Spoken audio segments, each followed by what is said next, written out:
Bismillahirrahmanirrahim. Nah, saya mau share satu rahasia untuk nutup. Malam ini agak panjang memang ya, sampai jam 10. Ya. Saya mau ngasih satu rahasia, sengaja saya taruh di ujung. Tapi tolong jangan di-share ya. Rahasia, tolong Al-Quran terjemahan yang coklat. Ya, Mas Fat. Tolong, ya, jazakumullah khairan. Tapi jangan di-share loh, amanat ini. Jangan di-share.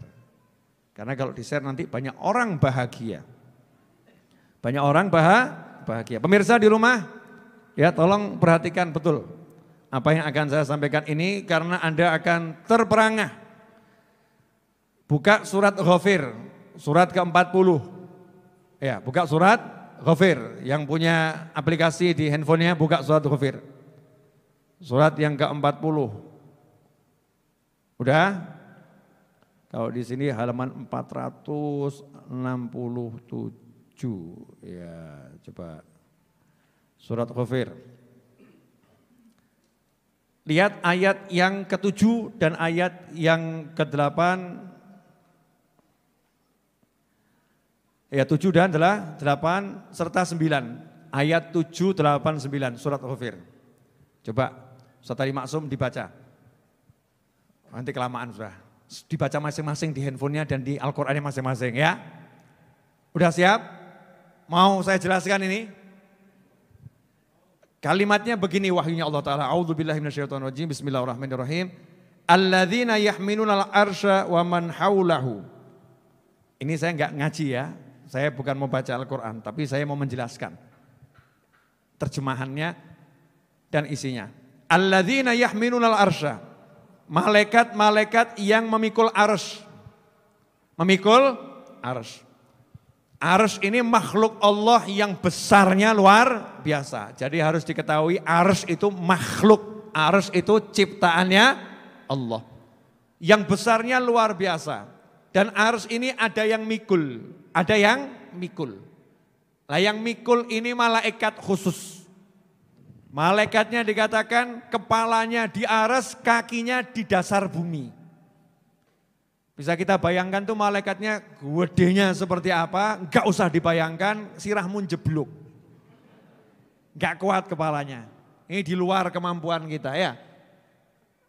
Alladzina yahminul arsy, dan malaikat-malaikat yang memikul arsy. Kemudian dilanjutkan dengan kalimatnya Allah Ta'ala, waman haulahu, dan malaikat yang berada di sekelilingnya. Berada di sekelilingnya maksudnya apa? Malaikat yang tawaf mengelilingi arsy. Jadi kalau di muka bumi Allah buat Ka'bah untuk tawafnya manusia dan jin, maka di alam malakut, di alam langit Allah ciptakan arsy untuk kelilingnya malaikat. Dan malaikat yang tawaf ngelilingi arsy ini malaikatnya malaikat yang pangkatnya paling tinggi dari seluruh malaikat. Begitu dijelaskan dalam berbagai tafsir. Jadi arsy itu makhluk. Makanya kalau dikatakan Allah itu istiwa pada arsy, bukan Allah tinggal di arsy, bukan Allah menempati arsy. Maha suci Allah dari berada pada suatu tempat. Kalau Allah menempati arsy berarti arsy-nya sama Allah besar arsy-nya. Naudzubillah min dzalik. Berarti menganggap Allah berbentuk seperti patung. Nah itu aliran yang sesat karena menganggap Allah berbentuk seperti patung. Maha suci Allah dari semua itu. Allah istiwa pada arsy, Allah bersemayam pada arsy, yang paham maknanya hanya Allah Subhanahu wa Ta'ala. Salah satu tafsirnya adalah Allah maha menguasai arsy. Allah maha mengurus arsy. Nah, kita gak akan bahas itu. Yang akan kita bahas adalah yusabbihuna bihamdi rabbihim.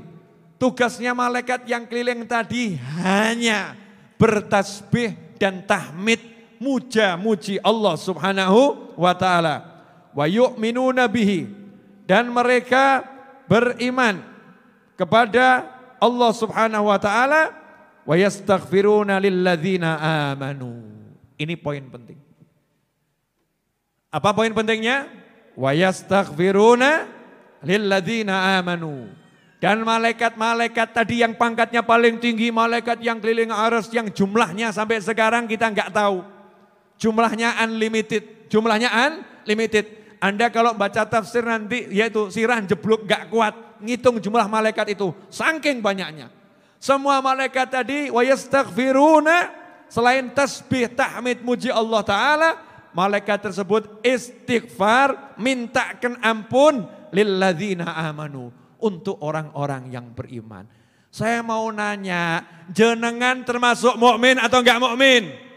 Mukmin. Alhamdulillah.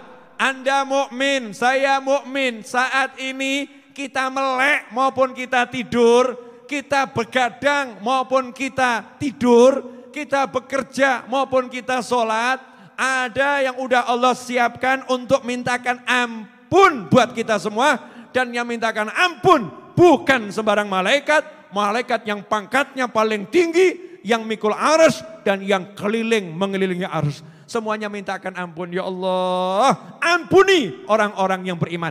Zikirnya cuman itu. Bejo atau enggak bejo? Bejo kita jadi orang yang beriman, jadi umat Nabi Muhammad SAW. Enggak cukup di situ. Bukan cuma dimintakan ampun, malaikatnya bahkan berdoa dan doanya itu dijelaskan oleh Allah Ta'ala. Rabbana wasi'ta kulla syai'ir rahmatan wa ilma. Ya Allah, rahmatmu dan pengetahuanmu meliputi segala sesuatu. Faghfir lilladzina tabu wattaba'u sabilaka waqihim adzabal jahim. Ya Allah, ampunilah orang-orang yang bertobat dan mengikuti jalanmu. Waqihim adzabal jahim. Dan lindungi mereka dari siksa neraka Jahannam. Kemudian didoakan lagi Rabbana. Selain dimintakan ampun mukminin khusus, dimintakan ampun mukmin yang punya dosa dan mau bertobat. Didoakan yang berikutnya Rabbana wa adkhilhum jannati adnil lati wa'adtahum. Ya Allah, masukkan mereka semua ke surga Aden. Sebagaimana engkau telah menjanjikan kepada mereka semua. Jadi sekarang ini ada malaikat yang sibuk doakan kamu masuk surga. Seneng gitu loh ya, seneng alhamdulillah. Ada malaikat yang gak berhenti, kamu ngorok tidur, malaikat doakan kamu. Karena kamu mau iman sama Allah Subhanahu wa Ta'ala. Itulah bedanya yang mukmin sama yang gak mukmin. Dimintakan ampun, didoakan masuk surga Aden. Gak cukup sampai di situ. Ini yang membuat saya terperangah, membuat saya kaget, membuat saya menjadi ternyuh hati saya. Karena malaikat itu bukan cuma mikirkan kita yang mukmin. Bukan mikirkan kita yang mukmin saja, malaikatnya berkata, "Waman sholaha min abaihim."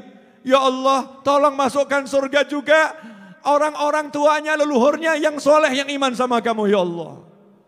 Ayah kita, kakek kita, leluhur kita, mbah buyut kita yang sama dalam keimanan, didoakan malaikat juga biar masuk dalam surganya Allah Subhanahu wa Ta'ala.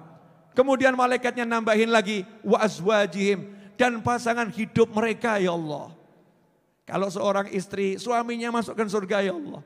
Kalau seorang istri, kalau suami masukkan istrinya ke dalam surga, ya Allah. Gak cukup itu. Ayahnya ke atas didoakan masuk surga. Kanan kirinya pasangan hidup didoakan masuk surga. Ditambahin lagi wa dzurriyyatihim. Dan anak keturunannya mereka sampai kiamat, ya Allah. Wa dzurriyyatihim, semuanya yang imannya sama masukkan ke dalam surga. Ini enggak bahas amal. Di ayat ini enggak dibahas amal. Waman sholaha, yang soleh saja yang baik. Walaupun amalnya enggak sama.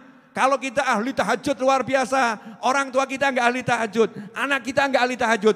Pasangan hidup kita enggak ahli tahajud. Tapi kalau kita ahli tahajud, ahli zikir, ahli baik, kita orang baik. Kanan kiri kita mengikuti dalam kebaikan yang sama. Meskipun levelnya berbeda. Didoakan malaikat masuk surga yang sama. Didoakan malaikat dapat ampunannya Allah Subhanahu wa Ta'ala. Innaka antal azizul hakim. Waqihimus sayyiat. Ya Allah, tolong lindungi mereka semua dari segala keburukan. Wa man taqis sayyiati yauma idzin faqad rahimtah. Karena siapa di hari ini yang engkau lindungi dari keburukan-keburukan telah mendapatkan rahmat-Mu ya Allah. Wa dzalika huwal fawzul azim. Dan itulah sesungguhnya kesuksesan yang agung. Ikhwani rahimakumullah. Jadi sifatnya mukmin itu ya niru malaikat. Mukmin itu kalau doakan orang tuanya, mukmin yang lain didoakan, pasangan hidupnya didoakan, anak keturunannya ya didoakan. Lah kalau mukmin biasa didoakan seperti itu oleh malaikat, tolong ini bulan Maulid saya mau ambil satu hikmah. Ini bulan Maulid ya. Kalau mukmin biasa didoakan seperti itu oleh malaikat, Allah ciptakan malaikat khusus yang mendoakan mukmin biasa seperti itu. Kira-kira bagaimana malaikat mendoakan orang tua Nabi Muhammad SAW, leluhurnya Rasulullah, istri-istri Rasulullah, anak keturunan Rasulullah. Karena itu jangan pernah berprasangka buruk kepada keluarga Nabi Muhammad SAW. Kita yang jelek saja didoakan luar biasa, apalagi Nabi Muhammad SAW. Ini Al-Quran, ini Al-Quran. Kita enggak ngomong hadis, ini Al-Quran, nyata gamblang. Mungkin kita baca lewat gak pernah merenungkan. Malam ini saya ngajak Anda merenungkan bahwasanya kita dalam nikmat yang luar biasa. Ini saat ini malaikat mintakan ampun.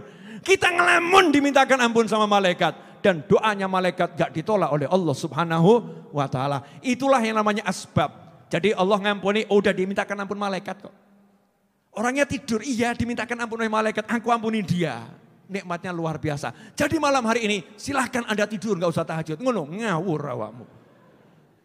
Terus jadi dalil, wah kalau begitu dalilnya kuat ini. Kita gak perlu tahajud, udah ditahajuti malaikat. Ya betul malaikat mintakan ampun, tapi jadilah hamba yang bersyukur. Makanya ketika Nabi Muhammad SAW itu sholat sampai kakinya bengkak.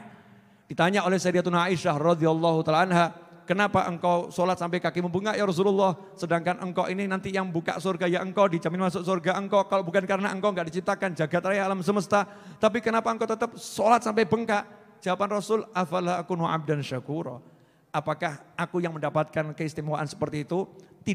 Tidak sepatutnya aku bersyukur sama Allah Ta'ala. Tidak seharusnya aku bersyukur. Jadi kalau dikasih kenikmatan masuk surga macam-macam begitu ya harusnya aku syukur. Jadi sholatku ini bentuk syukur. Bentuk syukur. Walaupun kamu sudah diistighfarkan malaikat, maka bangunlah untuk syukur. Bangunku ini karena syukur. Karena melekku meremku Allah sudah ciptakan makhluk khusus untuk mintakan ampun kepadaku. Saya mau nanya, sepanjang Anda baca Al-Quran udah merenungkan ini belum? Kaget atau enggak kaget? Terperangah atau enggak terperangah? Senang atau enggak senang? Ayam atau enggak ayam? Alhamdulillah. Itulah thariqah Habib Novel bin Muhammad Al-Idrus. Ya, asyikiyah. Yang asyik-asyik saja. Bagian yang enggak enak biar yang lain yang ngurus. Ada malaikat yang mintakan ampun. Di sini ada pelajaran lain. Jangan pernah prasangka buruk sama mukmin model seperti apapun. Karena mukmin model seperti apapun itu mukminnya enggak istighfar, kamu jangan lupa. Allah udah nyiapkan orang yang istighfarkan untuk mereka. Jadi jangan suudzon sama saudaramu muslim. Modelnya seperti apapun ada malaikat yang mintakan ampun. Tugasmu cuma apa? Amar ma'ruf nahi mungkar. Bukan menghakimi dan menghukumi orang. Itu bukan tugasmu. Itu bukan tugasmu. Maka jangan sombong, jangan prasangka buruk pada siapapun muslim.